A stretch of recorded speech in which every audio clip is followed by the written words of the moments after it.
Salut, Julie. Oh, t'as pas de l'air de bonne humeur. Non, j'étais supposée faire une sortie avec Mia à soir, puis elle vient de me texter pour canceller. C'est plate. Elle dit tout le temps qu'elle veut qu'on fasse des choses ensemble, mais à la dernière minute, elle change d'idée. Elle veut plus que j'aille chez elle. Elle dit Pourquoi que... qu'elle veut plus que t'ailles chez elle? Je suis pas supposée d'en parler. Elle dit que c'est à cause du nouveau chum de sa mère. C'est quoi le rapport? Ben, elle l'aime pas trop. Elle trouve qu'il est pas fin avec sa mère, puis ouais. Mais tu sais, Mia, elle exagère souvent. Ben, si elle t'en a parlé, tu devrais peut-être l'écouter. Tu penses?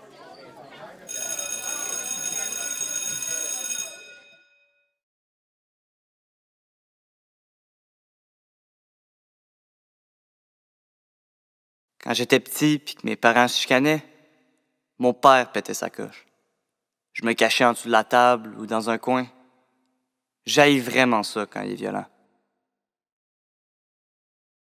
Moi, j'avais jamais hâte de venir de l'école parce qu'à la maison, fallait toujours faire attention. J'avais peur de faire quelque chose de mal puis que mon père me frappe comme il faisait avec maman. J'étais triste puis j'avais peur pour maman. Pour moi, c'était normal. Je savais même pas que c'était de la violence. J'avais toujours connu ça. Je pensais que toutes les familles étaient comme ça. J'aimais pas mon père, puis quand c'était trop, ben je m'enfermais dans ma chambre puis je mettais mes écouteurs.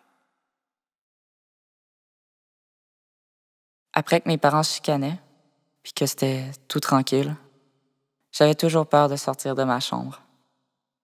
J'avais peur de trouver ma mère morte, à cause que mon père la frappait souvent. Des fois, je sortais pas de ma chambre. Je tombais endormie, puis là, je faisais des cauchemars. Je fais encore des cauchemars des fois. Il va toujours être mon père. Mais pour le moment, je veux pas le voir. Je veux juste prendre mon temps parce que moi, j'ai encore de la peine, même si ça fait une couple d'années de ça. J'arrive pas encore à move on. Quand il se battait, on pleurait puis on disait « Papa, arrête !» J'avais peur pour ma mère, mais j'avais peur pour moi aussi. Ça me rendait triste puis ça me faisait peur. Ça fait longtemps que j'ai pas vu Dad. Moi, ça me fait de la peine qu'on va pas le voir parce que, je l'aime, mais je veux plus qu'il pogne les nerfs.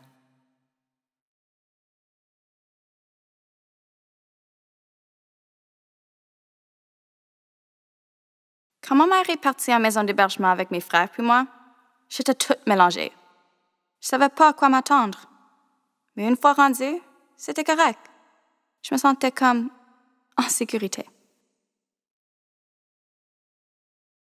Ben, moi, je me suis plus concentré sur mes activités sportives à l'école pour pas trop penser à ça. Puis j'en ai parlé à mon ami de la situation et il m'a donné confiance. Juste d'en parler à quelqu'un, ça fait du bien. J'aime ça aller chez mes grands-parents. Là-bas, je suis vraiment bien. J'ai rencontré un intervenant à un centre communautaire. Elle m'a donné des trucs, puis j'ai aussi été dans un groupe avec d'autres jeunes qui vivaient les mêmes choses que moi. J'ai compris que c'était pas de ma faute. Tout ça m'a beaucoup aidé.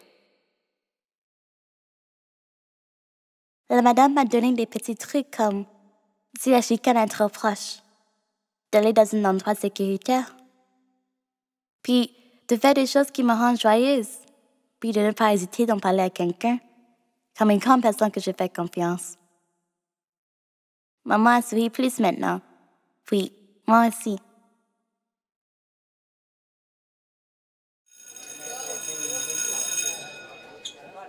Alex, Mia était pas à l'école encore aujourd'hui. Tu devrais y texter. Puis dire quoi? Et dire que tu t'inquiètes, que t'es là pour l'écouter si elle a besoin de parler à quelqu'un. Tu penses? C'est ta best friend depuis tellement longtemps. T'as raison. Je vais la texter. Pars-en. T'es pas seule. Va chercher de l'aide. T'es pas responsable. Ça a le droit d'être en sécurité. La violence que t'as vécue, ça te définit pas. Peu importe ce que tu vis, il y a plusieurs choses qui peuvent t'aider. La violence n'est jamais acceptable. Parle-en.